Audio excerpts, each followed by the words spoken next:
noite, meu querido, tudo bem? Tudo bem. Só vou te avisar que eu tô transmitindo hoje. Nossa, tá. Não, tranquilo. Onde o irmão tava legal. Só avisar que tá aqui.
Então, os irmãos aí chegando para darmos continuidade ao nosso livro de louvor.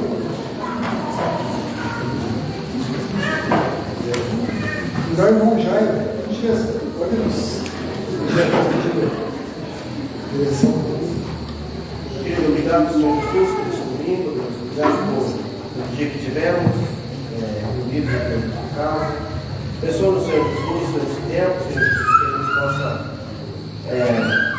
se levar mais perto ao Senhor e ouvir a tua palavra, Deus. Abençoa esse culto, abençoa a mensagem, o louvor de Deus. Nos dá, Senhor Jesus, a tua graça. Amém. Cuidar da igreja que eles podem se colocar de pé.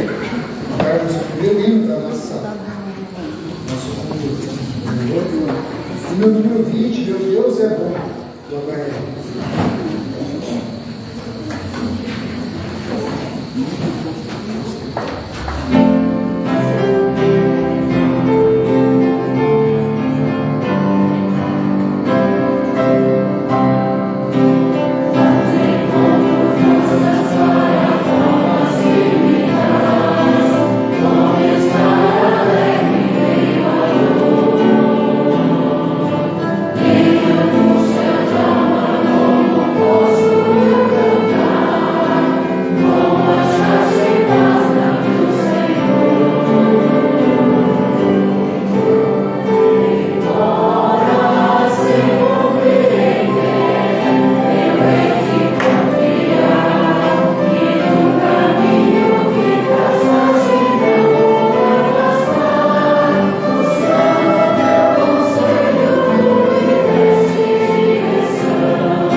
Matriculado 62, visitantes 5, total geral de 67. Amém? Por cada vida aqui presente.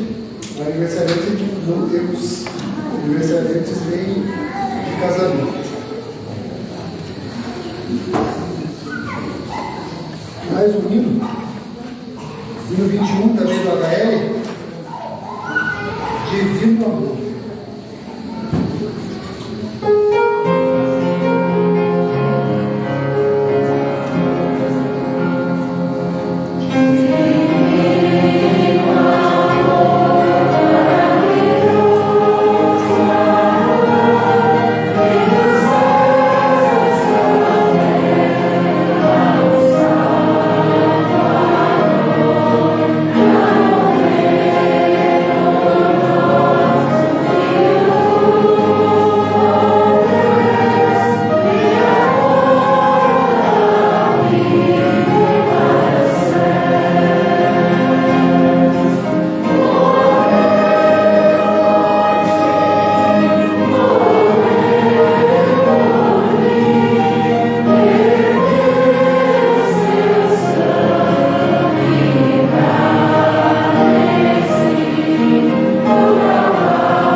Mais um hino, depois está chamando seu jeito dos avisos. No 22 também do HL, Jesus chegou.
Nós damos boas-vindas a todos nessa noite. É uma alegria estarmos juntos para celebrarmos o nome de Deus. Lembre que no culto a gente tem um tipo de sacrifício para oferecer diferente do que se oferecia no passado. Nosso sacrifício ele gira em torno da nossa gratidão pelo que Deus fez e até mesmo das coisas ruins que Ele fez, que a gente sabe pelo livro de Romanos que vão convergir para o nosso bem. Então, venha diante do Senhor com gratidão, uma atitude certa no seu coração e Deus vai aceitar a sua oração. A gente tem algumas coisas acontecendo já no mês de novembro, entrando em dezembro. Não sei se acho que ainda não está aqui algumas coisas sobre o calendário de dezembro com respeito à cantata de Natal. Salvo engano, a gente foi no dia 21, corrijo, é isso mesmo? Não, tá. Mas a gente, não é, tá. Então, deixa lá, na hora certa a gente coloca a data. No dia 27, vamos ter um culto de ação de graças na quinta-feira. Então, todos estão convidados. Também lembre-se do aviso relacionado às crianças. Agora a gente tem bastante crianças. É natural que haja mais incidentes envolvendo crianças, então a gente deve cuidar. Inclusive, eu quero pedir para os que não são os pais dessas crianças também cooperem, ajudando, né? Ver que alguém está querendo fugir aí de algum lugar, de dar aquela força. Bem, o Duda pediu para o pessoal envolvido na peça da cantata reunir com eles e falta hoje, pode ser aqui na frente, né, Duda? Depois do culto, depois da assembleia. Você acha que tá bom? Então, depois da assembleia, hoje a gente tem a assembleia de eleição, os membros lembrem-se disso, que a gente vai permanecer aí uns 5 minutos após o término do culto, a gente já inicia para não perder tempo. Algum outro aviso? A gente vai marcar nosso fim de ano com as mulheres, né? Então, preparar isso logo a gente avisa. Perfeito. Mais algum? Vamos lembrar das pessoas que a gente tem ouvido, tem enfrentado dificuldades de saúde. Lembrem deles, os seus corações aí, orem por essas pessoas, para que a gente não deixe de trabalhar nessa direção. A igreja é forte quando ora. Então, se tem um ministério grande que a gente pode exercer, é o ministério de ficar de joelhos diante do Senhor, lá no nosso quarto em particular, ou como igreja, dispostos a irmos na mesma direção.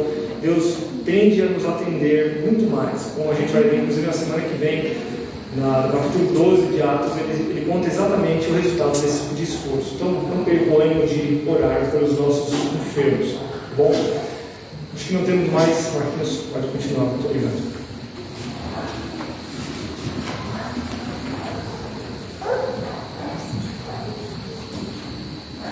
Escutava o hino, logo depois, oportunidade dos irmãos estarem compartilhando um versículo que decorou, ou qualquer versículo que Deus tenha trabalhado no seu coração durante a semana. Por favor, vamos cantar o hino número 37 do AR, Não Chores Mais.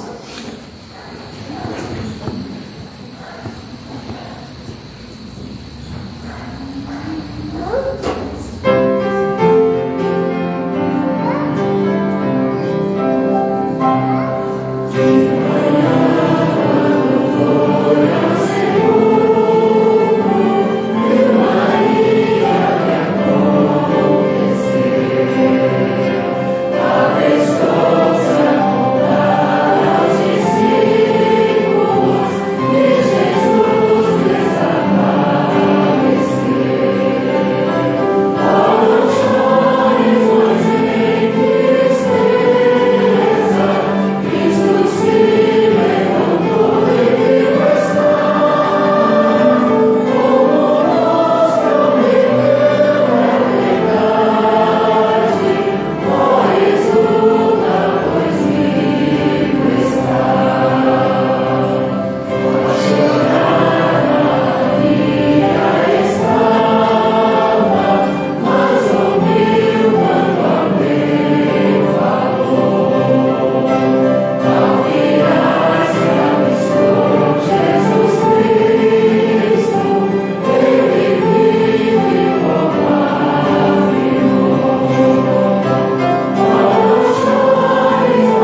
versículo do ano, desculpa. Julinha quer falar um versículo. Pode falar. Diz que obedecer é melhor do que sacrificar, e o atender é melhor do que gordura de carneiros. 1 Samuel 15:22. Obrigado. Tá bem? Senão, vai perder a oportunidade. Tá? Vamos então todos juntos, depois a gente fala a referência. Bem-aventurado aquele que teme ao Senhor e anda nos seus caminhos, pois comerás do trabalho das tuas mãos, feliz serás e te irá bem. A tua mulher será como a videira frutífera ao lado da tua casa, os teus filhos como plantas de oliveira à roda da tua mesa. Eis que assim será abençoado o homem que teme ao Senhor. O Senhor te abençoará desde Sião, e tu verás o bem de Jerusalém em todos os dias da tua vida. E verás os filhos de teus filhos, e a paz sobre Israel. Salmo 128, de 1 a 6. Quando o Senhor trouxe do cativeiro os que voltaram a Sião, estávamos como os que sonham. Então a nossa boca se encheu de riso e a nossa língua de cântico. Então se dizia entre os gentios: grandes coisas fez o Senhor a estes. Grandes coisas fez o Senhor por nós, pelas quais estamos alegres. Traze-nos outra vez ao Senhor do cativeiro, como as correntes das águas do sul. Os que semeiam em lágrimas cegarão com alegria. Salmo 126, de 1 a 5. Amém. Vamos cantar então mais. Logo depois desse hino, está passando a palavra, pastor, para a nossa ceia, para o seu tempo de ceia. Hino 49 também do HL, hino 49. Fogo purificador. Oh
pode abrir esse verso, a Bíblia, carta de 1 Coríntios, é um texto bem conhecido nosso.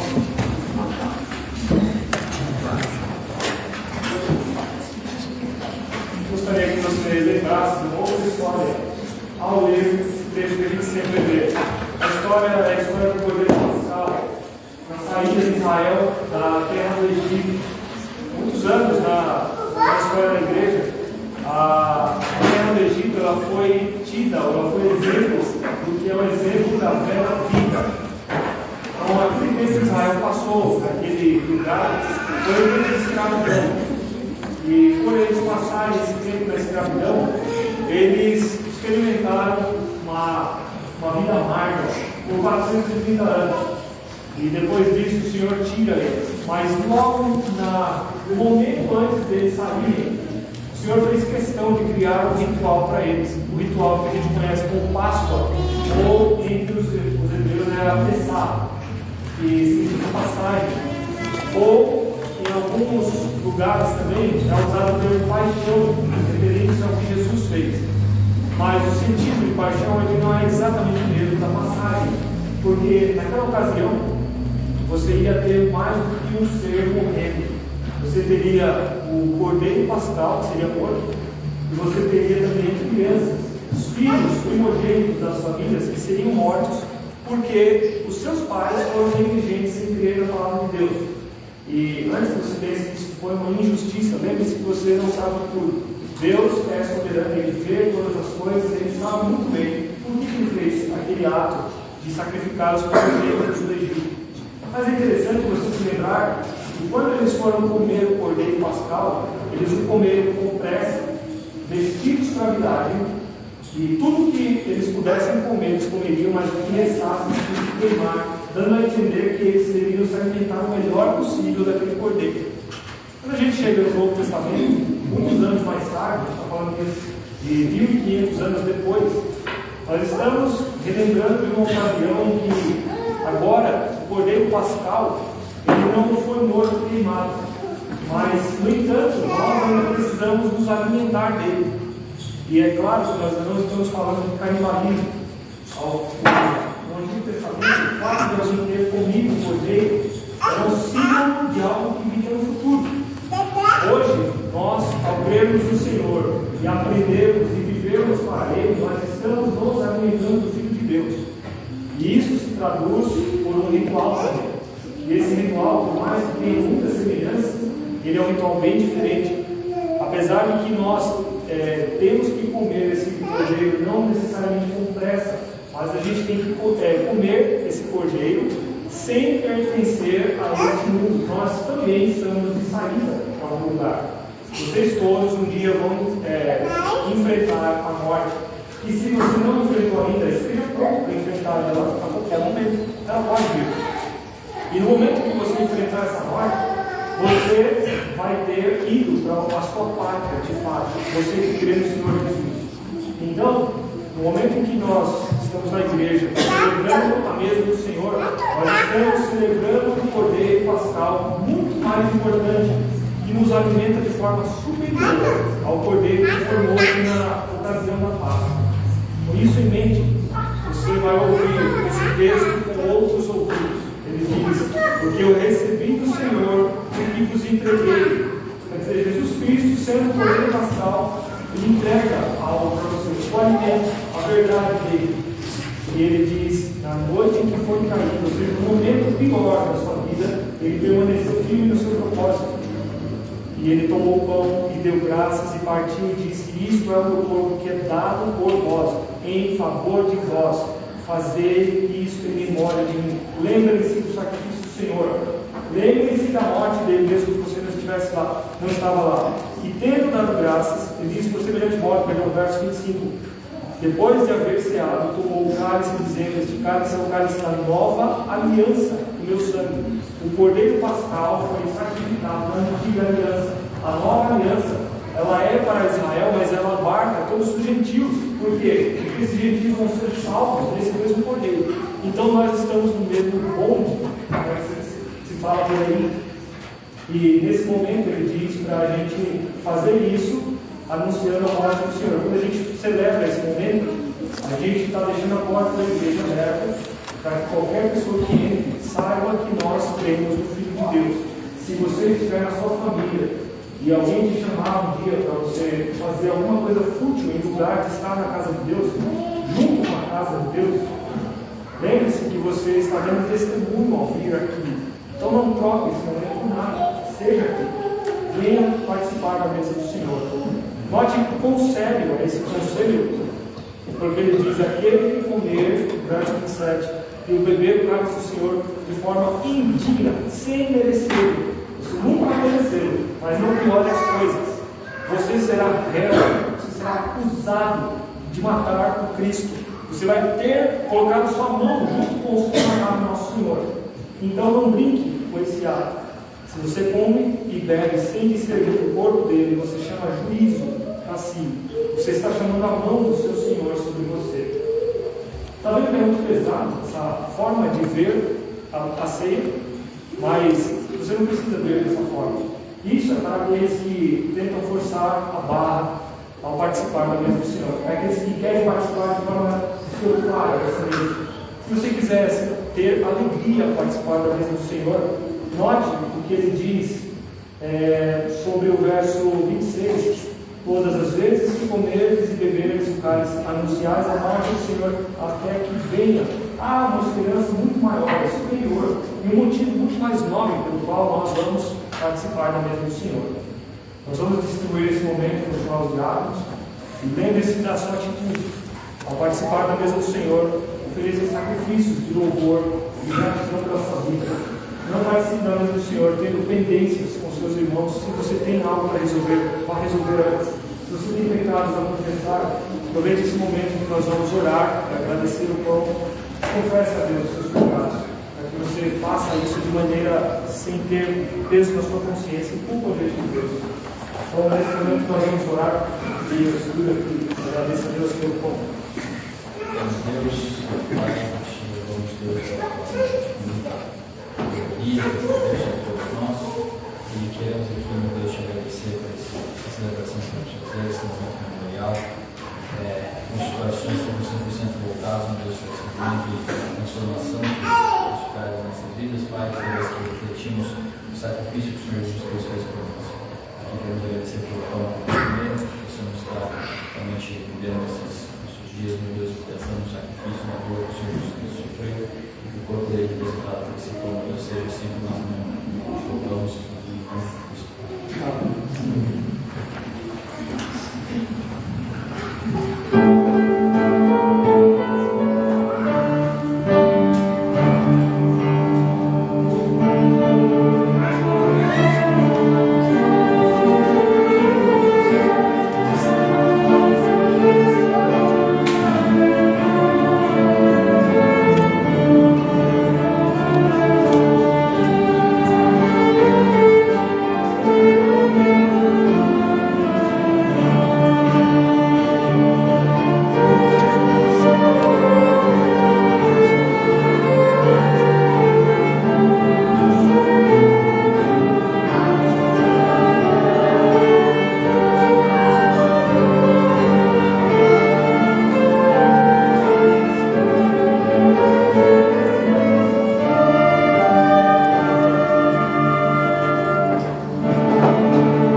Filho do Senhor, batizado, quando a nossa igreja foi esquecido de receber.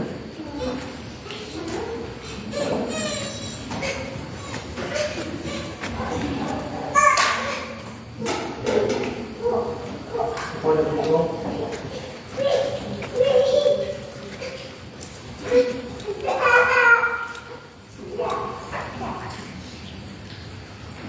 O Senhor fala: tomai, comei, isso é meu corpo que é dado para vós irmãos.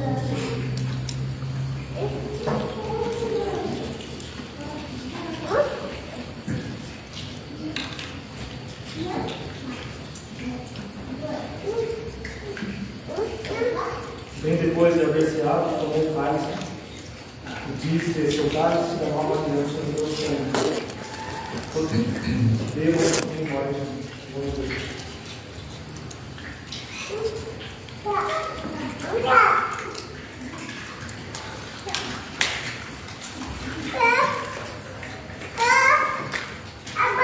Vamos orar.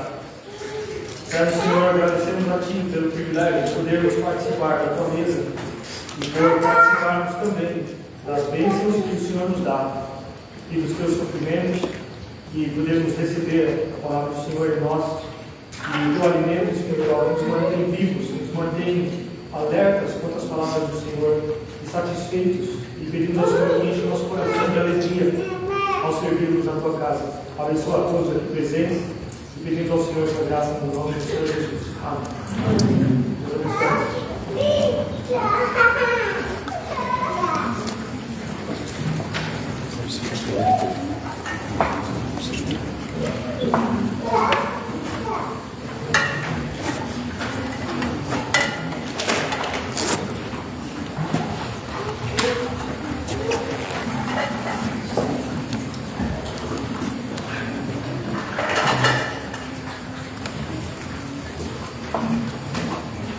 Então, os irmãos, nós fazemos uma leitura. Ali abrir para o livro de Salmos, Salmo 130. Logo depois vamos cantar o nosso último hino, encerrando o nosso tempo de louvor. Salmo 130, bem próximo do salmo que nós estamos decorando durante o ano. É um salmo que eu li esses dias e Deus tocou no meu coração. Gostaria de compartilhar com os irmãos.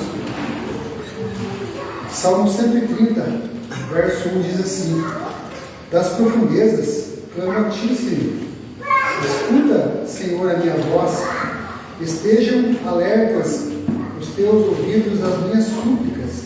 Se observares, Senhor, das iniquidades, quem, Senhor, subsistirá? Contigo, porém, está o perdão para que te temo. Aguardo, Senhor, a minha alma o aguarda. Eu espero na Sua palavra. A minha alma anseia pelo Senhor, mais do que os guardas pelo romper da manhã. Mais do que os guardas pelo romper da manhã. Espere, Israel, no Senhor, pois no Senhor a misericórdia, nele copiosa redenção. E é Ele quem redime a Israel de todas as tuas iniquidades. Amém? Vamos cantar o último hino, cantar a igreja se colocar de pé. Hino 17, agora vamos louvores ao Senhor. E logo depois eu vou estar passando a palavra ao pastor Luiz para a nossa mensagem. Hino 17, como minha voz todo ao Senhor.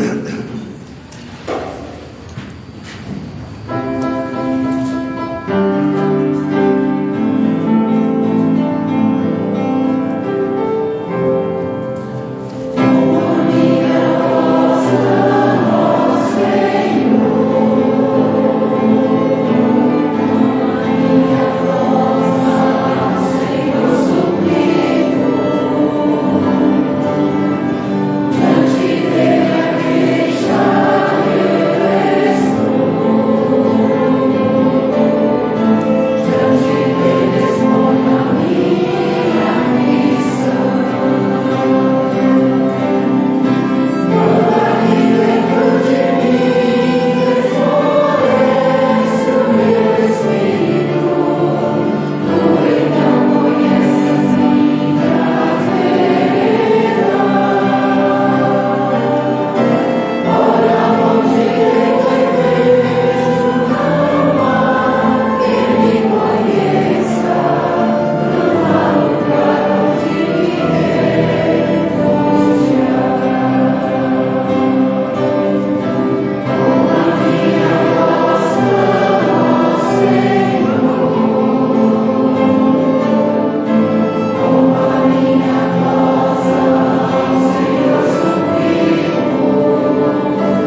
Um aviso que eu esqueci é que no último sábado desse mês a gente vai ter um recital acontecendo aqui na igreja. Então, tem uma boa oportunidade de poder ouvir aqui um pouco de música. Tem essa oportunidade, pode trazer os convidados, tem alguns alunos que estão se esforçando aí para apresentar os seus números, tá? No último sábado de novembro. E dá para você abrir para o livro de números, para a gente continuar nosso estudo a respeito desse livro. A gente vai abrir no capítulo 1. A gente vai terminar um trechinho que ficou ainda em aberto. Livro de Números, capítulo 1.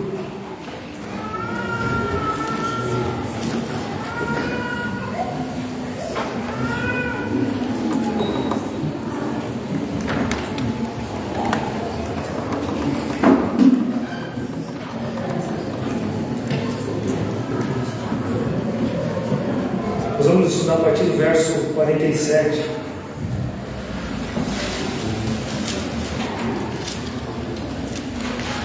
Acompanhe aí. Números 1, 47. Mas os levitas, segundo a tribo de seus pais, não foram contados entre eles, porquanto o Senhor falara a Moisés, dizendo: somente não contarás a tribo de Levi, nem levantarás o censo entre os filhos de Israel. Mas incumbe tu os levitas de cuidarem do tabernáculo do testemunho e de todos os seus utensílios, de tudo o que lhe pertence.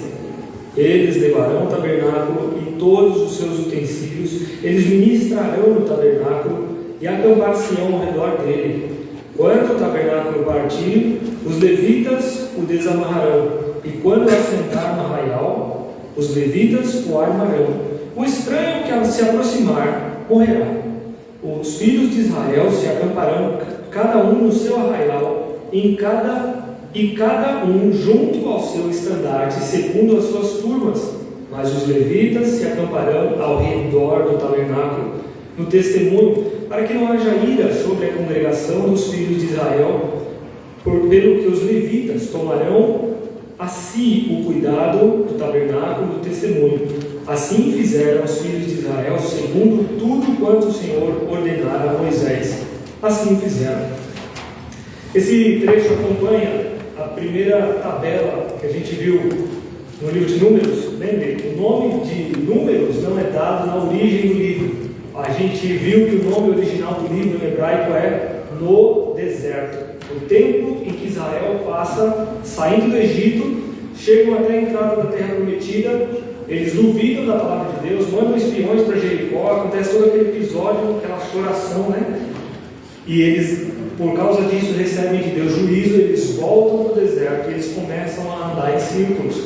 E eu citei 4 nomes de desertos ali. Tinha o deserto do Sinai, o deserto de Zin, o deserto de Cádiz e o deserto do Negev. E os 4, como todo deserto, eram implacáveis.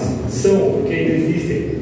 E nesses lugares em que eles andaram, eles tiveram muitas experiências ali, sendo que 36 anos dessa história estão perdidos, eles não estão registrados. Tudo que está registrado no livro de Números aconteceu nos 2 primeiros anos da saída do Egito e no último ano, ao contrário, no primeiro ano da saída do Egito e nos 2 últimos anos da vida de Moisés, antes de entregar o seu posto para Josué. Então, só temos 3 anos de registros aqui. E já dá para escrever uma novela. Aqueles caras, o Nelson Gonçalves, né? E aí, um dos noveleiros aí do Brasil, né? Ele viveu nos anos 40. E ele ficaria com inveja de tanta história que tem em 3 anos. Do tanto que foi possível essas pessoas escreverem uma história nem tanto positiva diante de Deus. Agora, ele volta os olhos para um fator que a gente chamou a atenção na semana passada, que é o fator de proteção. A gente viu que a primeira lista que aparece no livro dos Números é um registro de todos os homens que podiam sair para a guerra. Então, eram todos os homens acima de 20 anos, porque teriam uma formação física melhor. Um judeu de 20 anos, ele já era um homem completo formado, diferente dos homens que nós temos hoje, né? Os homens de pesada de testosterona, porque ela está sendo diminuída a cada pacotinho de salgadinho que eles comem. Não estou brincando, isso é verdade. E a cada coisa que eles vão absorvendo no costume, deixando de cuidar dos seus corpos, eles vão ficando homens marmelados, né? Homem que tem medo de barata. Também não estou brincando, eu já vi homem com medo de barata. É horrível. Você não sabe se enxerga uma mulher ou um homem dele, né? É isso mesmo, no banheiro ainda. Não, eles listam o exército de Israel, 20 anos para cima. A gente viu que várias tribos têm números grandes, 54 mil, 57 mil. A gente viu que a tribo de Judá era uma tribo que registrou mais de 70 mil homens. E uma das coisas que eu deixei de comentar para você é o porquê que a tribo de Judá tinha tantos homens de guerra. Na verdade, isso é uma profecia que se cumpre daqui por diante em Judá. Lá ela foi feita no tempo de Jacó. Quando Jacó estava prestes a morrer, não sei se você se recorda, ele chama os filhos para os abençoar e para dizer certas coisas a respeito deles.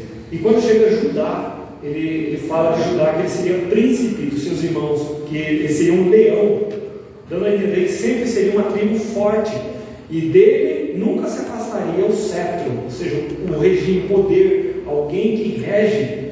E nós sabemos que mais tarde Davi vem da tribo de Judá, e mais tarde nosso Senhor vem da tribo de Judá. Então era uma tribo importante. Os números dela sempre são grandes, sempre são imponentes. Mas quando chega na tribo de Levi, algo sempre me chamou a atenção. Eu vou mostrar para você daqui a pouco. Mas é uma tribo que ela é reservada, ela posta à parte.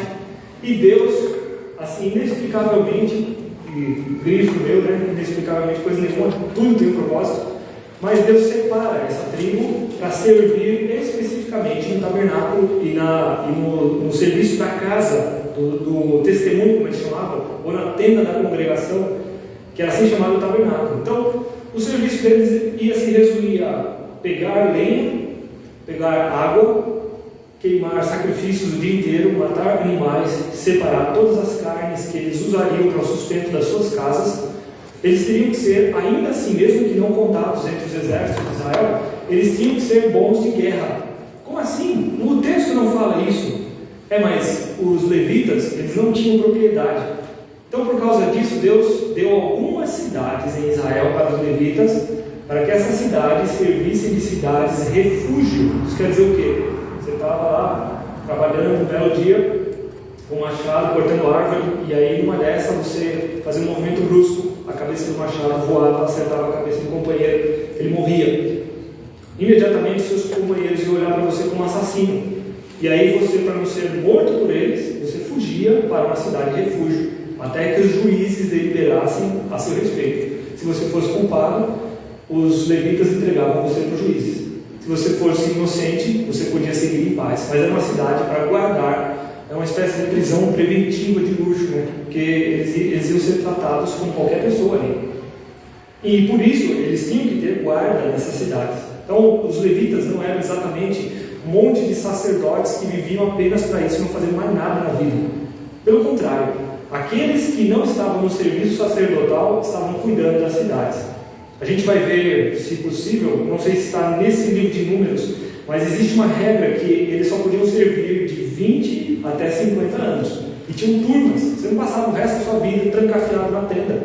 Você tinha turnos. Então tinha um turno que era amanhã, um turno na tarde, provavelmente um terceiro ou segundo turno no meio do dia. Eles passavam um tempo ali fazendo sacrifícios, e pegando água, buscando lenha, coisas assim, e depois eles trocavam. Então a vida do levita não era necessariamente uma vida difícil, mas ao mesmo tempo a gente também não vai deduzir que era uma vida super confortável. E Deus separa eles para cuidarem dessa tenda. Então, eles não estavam listados nos homens de guerra, não faziam parte do exército. E mais tarde, na história de Davi, a gente vai descobrir por que Deus não quer que eles se envolvam com o exército. Lembra que Davi tenta erguer o templo? O que Deus fala para ele? Você não vai erguer porque você é um homem sanguinário. Davi era um homem que tinha sangue nas mãos. Era sangue justo, porque ele ia para a batalha. Mas isso não implica que ele estivesse habilitado para estar na casa de Deus. Por quê? Porque as pessoas associariam um homem sanguinário com a casa de Deus, e Deus não queria essa associação. Então Davi era um homem de guerra, era um rei, ponto. Ele ficou ali. Mas ele não queria que esses homens estivessem envolvidos com o serviço. Então, agora Deus escolhe uma tribo. Agora eu quero chamar a sua atenção, marca esse texto, vamos lá em Gênesis, no capítulo 34, e eu vou mostrar para você o currículo de Levi, o pai dessa tribo. Gênesis capítulo 34, vai até o verso 25.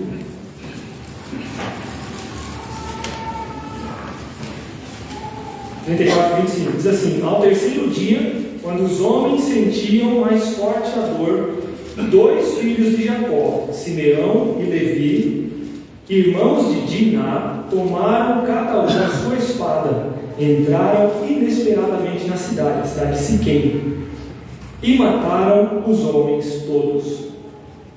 Passaram também ao fio da espada Hamor e a seu filho Siquém, tomaram a Diná da casa de Siquém e saíram. Sobrevieram os filhos de Jacó aos mortos e saquearam a cidade, porque sua irmã fora violada. Levaram deles rebanhos, bois, jumentos e o que havia na cidade e no campo, todos os seus bens e meninos e suas mulheres levaram cativos e pilharam tudo o que havia nas casas. Então disse Jacó a Simeão: vós me afligistes e me fizestes odioso entre os moradores dessa terra, entre os cananeus e os ferezeus. Sendo nós pouca gente, reunir-se-ão contra mim, serei destruído eu e minha casa. E responderam: abusaria ele de nossa irmã como se fosse uma prostituta? Então Levi e Simeão eram irmãos de Diná. Eles tinham uma mãe em comum. E um dia eles habitaram perto da cidade de Siquém, cujo rei se chamava Hamor, e o filho Siquém. E aí um dia acontece de esse jovem ter lá um caso meio proibido com a moça, mas ele forçou ela, e aí levou ela para o palácio real. O que acontece depois? Os 2 irmãos dela vão se vingar, Levi era um deles, e eles colocaram uma condição: você quer se casar com nossa irmã? Todos os homens da cidade têm que se circuncidar. Essa regra já existia para a descendência de Abraão? Sim. Se alguém quisesse se tornar crente naquela época, precisava circuncidar-se? Sim. Era a lei de Deus naquele momento. Teologia bíblica, lembra? Ela era uma teologia revelada para aquela época. Tudo que eles sabiam quer servir o Senhor, tem que ser circuncidado. E a circuncisão, um garoto de 8 anos, ela cicatriza bem rápido. Mas um homem de 35, de 20, uma conversa diferente. Eles estavam sentindo as dores horríveis de terem cortado sua própria pele. E agora Levi traiçoeiramente usa esse momento para matá-los. Então a gente está falando de um homem sanguinário, assassino, porque ele não tinha razão de fazer exatamente isso. Não é assim que se corrige as coisas. Eles poderiam ter recorrido ao Criador para cuidar desse problema. Claro que as manchas na mente dessa moça seriam inapagáveis, indeléveis. Mas isso não justifica que eles matassem homens dessa forma, de forma covarde. Então, eu pergunto para você: por que Deus escolheria uma tribo que veio de um ancestral assassino? Por que Deus faria isso? Não era mais fácil ele escolher Judá? Já era uma tribo mais legal, assim, né? Mais popular. Por que ele não escolheu os filhos de José, por exemplo? Agora, outra coisa que eu quero que você observe, vamos voltar no texto lá de Números 1. No verso 53, fala que os levitas, eles, além de serem dedicados para o sacerdócio, eles precisavam morar ao redor do tabernáculo. Eles tinham que fazer uma camada de gente ao redor do tabernáculo. Com qual propósito? O propósito de que nenhum judeu, de qualquer uma das tribos, se você fosse olhar no Google naquela época, né? Tribos de Israel no deserto, você dá um zoom out assim, o que você enxergar no meio do deserto? Você enxergar um quadrado perfeito. E em cada lado do tabernáculo haviam 3 tribos, 3 tribos, 3 tribos e 3 tribos. E havia os sacerdotes cercando o tabernáculo. Era uma geometria perfeita para um povo de 3 milhões de pessoas sem rei no meio do deserto. Você ficaria admirado desse tipo de coisa? Sabe, a gente se admira com a Fordlândia. Já ouviu da Fordlândia? Alguém aqui já ouviu falar dela? Fordlândia é uma cidade que está perdida no meio da selva amazônica, lá no estado do Pará. O Henry Ford, o cara que inventou a primeira linha de produção de automóveis do mundo, a primeira linha de produção do mundo, né? Ele queria borracha e ele descobriu que na Amazônia tinha. Então ele jogou grande parte dos investimentos dele no Brasil para fazer da Amazônia um grande polo de fornecimento de borracha. Foi nessa época que Manaus foi para cima, virou uma Paris, era chamada de Paris dos Trópicos. Aí Henry Ford foi nesse lugar do Pará e ele constrói uma cidade completa, uma linha de produção inteira para fornecer borracha para a linha de produção da Ford nos Estados Unidos. Mais tarde o negócio deu errado, a cidade foi fechada e abandonada. E hoje você pode visitar, inclusive, mas apenas partes dela você reconhece de fato. Tudo abandonado, tudo enferrujando. E aquilo dá uma sensação de assustador, né? Algo que um dia foi um centro de produção e assusta. Então, a gente fica pensando muitas vezes por que esse tipo de coisa acontece e nós temos algo semelhante acontecendo em Israel. Deus escolhe o seu povo de um jeito que você não entende. Eles tinham que estar ao redor, porque a ira de Deus ela podia se levantar contra qualquer tribo. Note o que diz no final do verso 53: para que não haja ira sobre a congregação dos filhos de Israel. Por que Deus se irritaria com o seu próprio povo? Por que ele gastaria a raiva dele com esse tipo de coisa? Não só o livro de Números, mas o de Êxodo também, lembra? Tem muitas histórias em que esse povo sempre teve a cabeça dura. Sempre teve a cabeça dura. E nesse ínterim, ele resolve se isolar, em parte, do seu povo. Ele mantém uma camada de segurança, vamos dizer assim. E essa camada, ela protegia de eles chegarem à toa no tabernáculo. Mas aí, então, como é que acontecia a ida até o tabernáculo? Se eu pequei, como é que eu ia mandar um animal para eu sacrificar? Você não podia chegar se você não passasse por esse crivo dos sacerdotes. Você estava andando em direção ao tabernáculo. Para onde você está indo? Não, eu vou fazer um sacrifício. Ah, tá, então pode passar. Caso você atravessasse essa linha sem ter essa permissão, você iria sofrer o juízo instantâneo. Então, esses levitas aqui, eles estão ocupando uma situação que eles não podiam ocupar. Vai construindo um conceito na sua mente aí. Outra coisa ainda que está implícito no texto é quando você lê o verso,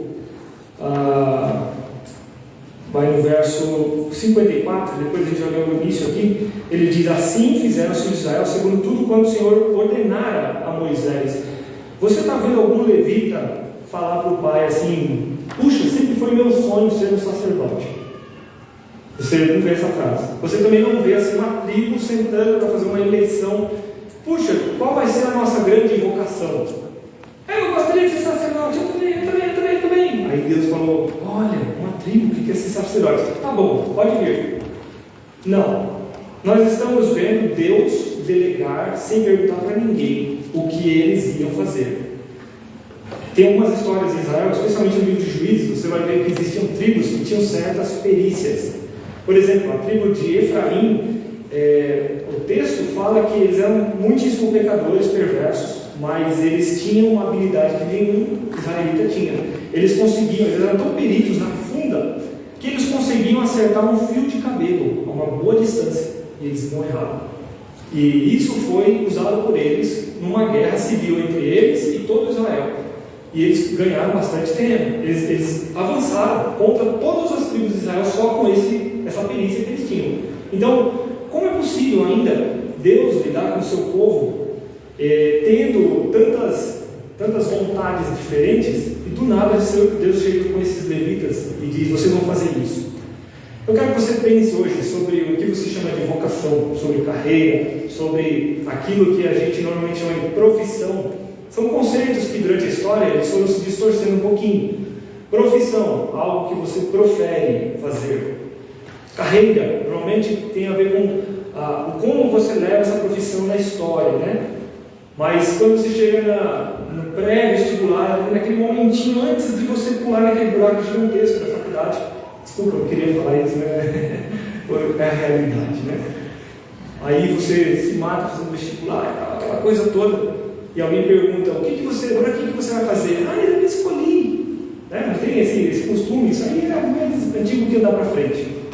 Mas o interessante é que, qualquer que seja a sua profissão, o primeiro fator que faz você ir na direção dela é a sua vontade, você gostar ou não, pelo menos do que você vê, fator externo. Aí você gostou, entra. Só que quando você entra, você descobre que na sua profissão existem coisas dentro dessa profissão que você odiaria fazer. Tem coisas que você até gosta, mas tem coisas que você odeia fazer. Eu mesmo, 60% do meu trabalho é documentação, é ler e ler. E não é um documento pequeno, é documento de mais de 2.000 páginas. A gente não lê tudo. Mas é super chato fazer isso. Como é que eu faço tal coisa? Lê aquele documento assim. Tu vai ler, meu Deus, é gigante, para você achar as coisas. Então, existe um lado naquilo que a gente faz que é um peso. E esse peso vai estar presente em todas as coisas que você fizer. Não importa qual seja o seu sonho, existe esse lado pesado. Fora isso, ainda existe o lado de responsabilidade. Por exemplo, se você é um motorista de ônibus, você gosta de dirigir, adora aquele barulho, aquela coisa toda, mas existe o peso. Qual o peso? Tu tem que parar em toda parada, é aguentar a gente enchendo o saco dentro do ônibus.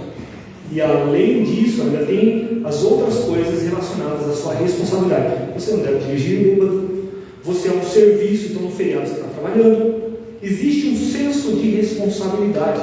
O açougueiro, cortando a carne ali, tem que frequentar o cliente, que é a parte chata, e tem o peso da responsabilidade. Ele não pode vender carne estragada para você. Tudo isso para levar você a pensar que, quando a gente está pensando em carreira, trabalho, as coisas que a gente gostaria de fazer, a gente não pode romantizar em cima disso. Então, primeiro fator, sua vontade, vai. Gostou demais, vai, entra. Mas quando chegar lá, lembre-se que tem um osso para roer também. Então você vai ter um peso. Lembre-se também que tem a responsabilidade, que é o lado do serviço. Mas existe uma coisa que eu ainda não disse. Existe algo superior a tudo isso relacionado ao seu trabalho, que muitas vezes é um motivo grandioso para o qual você vai apontar todos os seus esforços da sua carreira. E esse algo nós chamamos de vocação. A vocação não é a área para a qual você escolheu servir. Quer ser médico, quer ser advogado, quer ser professor. Isso não é vocação, porque tem médicos, advogados, professores e tantos outros, bibliotecários, que no meio da carreira deles, eles descobrem uma vocação. Puxa, minha vocação é ajudar pessoas a descobrirem o caminho dela. A minha vocação é fazer tal coisa. Eu quero evitar que esse problema se repita na sociedade. Isso é uma vocação, algo que te chama. E desvencilhe isso do que nós chamamos de chamado para o ministério. Eu tenho muito problema com essa palavra. Por quê? Porque quando há a palavra chamado no Novo Testamento, ela se refere à salvação. O Senhor chama você das trevas para a luz. É um chamado para todos. Pastor não tem chamado, pelo menos na minha descompreensão, tá? Não sai dizendo, o pastor Jonas acredita que todo mundo está errado. Não é nada disso, não vai sair dizendo isso por aí. Mas ao mesmo tempo, eu não vejo a palavra, quando foi o seu chamado? Um belo dia, passaram 2 pássaros segurando uma faixa. Jonas. Não. Na verdade, o que há é uma inclinação do Senhor. Ele empurra você numa direção. Quero que você vá fazer isso. Ele empurra você para certa inclinação, certa atividade, para você usar a sua profissão, sua intenção de servir. Tudo que você tem de recursos, você joga naquela direção. Hoje, nós, ao sermos da família do Senhor Jesus, nós os que cremos, nós temos uma vocação bem grande de sairmos do mundo, de nos desvencilharmos do mundo e levarmos pessoas para conhecerem o nosso Senhor, o Deus belo e maravilhoso que nós conhecemos. E no momento em que nós levamos, essas pessoas vão levar a vida delas inteira nessa direção. Nesse sentido, todos temos uma vocação. No caso de pastores, como eu citei, o Novo Testamento fala sobre a vontade. Se alguém quer o episcopado, se alguém almeja, deseja, quer o episcopado, é uma obra excelente. Mas não são todos que vão fazer isso. E aí? Só porque nem todo mundo tem chamado, vai ser menos espirituais. Vão ser, eu fiz uma frase que assassinou a concordância agora. Você entendeu? Mas o que eu quero mostrar para você é, quando nós falamos de chamado, nós não estamos falando necessariamente de uma coisa ligada à igreja. Nós temos um objetivo que aparece na nossa mente, nós vamos nessa direção. Por exemplo, gosto bastante de mecânica. Eu percebo que algumas pessoas, principalmente nos Estados Unidos, têm muito recurso para fazer isso. Eles entram nos ferros velhos, olham alguns carros que você não daria R$1 por eles, e eles julgam se é digno ressuscitar aquele carro ou não, porque o futuro deles é entrar num moedor de lata. E eles olham, eles decidem pegar esse carro, jogam numa carretinha, levam para casa, fecham a oficina, e eles tentam ressuscitar o carro. E quando eles fazem isso, muitos eles alegam que o objetivo deles é ressuscitar a história do seu país. Entendeu do que nós estamos falando? Eles têm uma habilidade, que é trabalhar com carros. Eles têm meios para fazer isso, mas o objetivo deles está ligado a algo superior.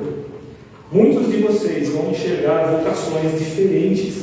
Vocês vão achar o seu lugar na sociedade. Que problema que eu consigo resolver na vida de todos? O que eu posso fazer com as minhas capacidades e com as coisas que eu já aprendi para facilitar a vida de outras pessoas, para ser alguém responsável, para oferecer um serviço? Que coisas que eu faço sem grandes esforços que poderiam abençoar muitas pessoas? E aí que está, quando a gente fala isso com os olhos da fé, você tem que subir ainda mais o nível. Então tem o nível de tudo que você aprende na sua vida, profissões e todas as habilidades que você tem. Aí tem o nível da vocação, e acima disso nós temos o Senhor. E o Senhor chama todos os seus filhos para irem na mesma direção. Prossigo para o alvo, para o prêmio da soberana vocação de Deus. E é isso que Ele quer de você. Não importa o que você faça nesta vida, você deve conduzir e esforçar a sua vida nesta direção. Se você levar isso como alvo máximo da sua vida, você vai ser feliz em tudo que você fizer. Olha para José do Egito. Você tem algum momento que o carcereiro chega para ele e fala assim: querido preso, o que você gostaria de ser na sua vida? Eu gostaria de ser o auxiliar de Faraó. O carcereiro estava nem aí, prender. Ele queria que todo mundo se explodisse. Aí ele viu um cara que fazia melhor as coisas, José, entrega as chaves na mão dele e fala: cuida aí da turma aí que eu vou tirar umas férias. E José foi tão responsável no que ele fez, não é o que ele queria fazer, mas ele foi tão responsável no que ele fez, que na hora certa, ele foi colocado no lugar certo. Então, não romantize a sua vida, não fique decepcionado porque a sua atividade, a sua tarefa, o seu trabalho, não era bem o que você queria fazer. Se eu tivesse conseguido passar na prova para ser piloto de avião, você não tinha nenhum pastor na minha boca que deu.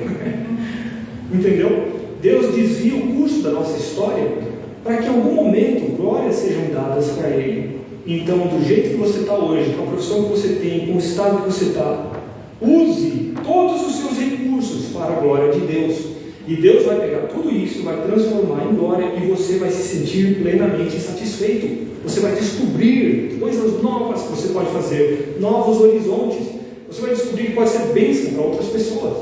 Os levitas ainda não tinham enxergado isso aqui. Eles foram eleitos nação de sacerdotes, junto com Israel, mas eles iam ser a nata da nata. Eles iam poder estar diante do Senhor todos os dias. Eles iam poder ensinar a lei. Lembra da história de Ana?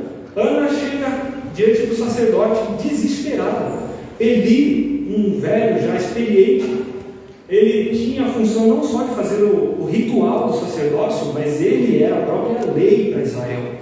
Se você chegasse e perguntasse qualquer coisa, ele tinha que saber responder. Imagina, ele podia mudar o dia de Ana. E na verdade ele deu um tropeção ainda, né? Olha, filha, isso não é hora de beber, hein? Tem que tomar um goró outra hora aí e ir longe daqui. Ela falou: não, moço, não estou bêbado. Não estou bêbado. Eu estou desesperado. E aí ele fala: que Deus te conceda aquilo que vieste pedir. E mais tarde ela vai para casa e tem Samuel. Nasce um bebê, Deus abençoa como fruto da responsabilidade de um sacerdote, pelo menos nessa área, né? Porque com respeito aos filhos ele foi altamente negligente e ele manchou o nome dele em Israel. Ele foi extirpado da memória de todos os sacerdotes. Deus levantou uma nova dinastia de sacerdotes a partir dali. Então eu quero que você reflita sobre essa simples atividade para os levitas. Elas nos ensinam algumas verdades sobre o Deus de Israel. Uma delas é que Ele é um Deus santo. E um Deus santo não só no sentido de não pecar. Santo tem dois sentidos. A palavra santo pode ser alguém que é isolado de algo e é alguém que está acima de algo. Então Deus é as duas coisas. Ele tanto não se mistura com pecadores, quanto ele também está num lugar inatingível por você. E isso mostra que com esse Deus a gente não pode brincar. Ezequiel fala que existem 4 querubins ao redor do trono de Deus, olhando para fora. Nem eles ousam olhar para dentro. E Ezequiel é um livro peculiar, um dia a gente vai estudar. Mas é interessante como aqueles 4 querubins mostram a santidade. Eles cobrem os olhos, anjos. Se eu visse um anjo agora, eu ia arrepiar todos os cabelos que eu não tenho, inclusive. Agora, um anjo desse, estando na presença de Deus, não ousa olhar para o seu Criador. Imagina, gente. Agora, você vai ver também que além de santo, esse Deus é um ser soberano. Ele faz o que Ele quer. Se você não sabe o que responder para um universitário chegar com você, especialmente que vai entrar na faculdade, né? Você já tem uma resposta aqui na língua. Por que Deus matou os amalequitas, incluindo as crianças? Essa pergunta vem inclusive na igreja. Eu não consigo entender como alguém dentro de uma igreja não entende essa verdade. Deus faz o que Ele quer. Se Ele quer dar a vida a um ser humano, Ele dá. E se Ele quiser tirar a vida? Tem alguma questão aqui para chegar assim? Eu acho que o senhor não deveria ter matado aquele homem. Faça isso na presença de Deus para você ver. Desafie a autoridade dele. Ele é dono de tudo. Então não discuta. Tem coisas que nós não entendemos agora, que talvez nós entendamos no futuro, mas a gente vai ter eternidade para estudar isso. Então, tudo certo. E lá não vai precisar trabalhar que nem agora. O trabalho lá vai ser só bom. Vai ter o lado ruim dele. Agora, você vai ver que esse Deus soberano, Ele escolhe quem quer, não importa o currículo dessa pessoa, e Ele também não deve explicações, e ainda, Ele escolheu Levi porque Ele quis mesmo sem merecer. Uma tribo de um pai assassino. Não interessa, eu quero que Levi seja a minha tribo de sacerdotes. Ponto. Causa resolvida. E agora, Deus quer que nós, como cristãos, sejamos como os levitas eram para Israel. O que eles foram para Israel? Nação um grupo de sacerdotes dedicados. E Israel era para ser nação de sacerdotes para o mundo. Então não era para ficar restrito, era para tudo isso atingir o mundo. E ao contrário do que possa parecer, a vida do levita não era assim: vou acordar, passar o dia no tabernáculo, voltar para casa, chegar cansado. E aí, amor, como é que estava o trânsito? Muitos bois, muito sangue hoje. Não. O levita tinha uma vida como você tem. Ele voltava para a casa dele, tinha tempo com a família, ele podia criar os animais dele para o próprio consumo. Mas o objetivo, a vocação de vida deles era estar diante do testemunho do Senhor. Era permitir Israel adorar o seu Deus. É gigante esse objetivo. E Deus colocou lá em cima o nível. Então, tudo que você fizer, coloque acima de todas as coisas o objetivo de servir o seu Criador. Nem sempre o que a gente faz por vocação é o fruto do desejo.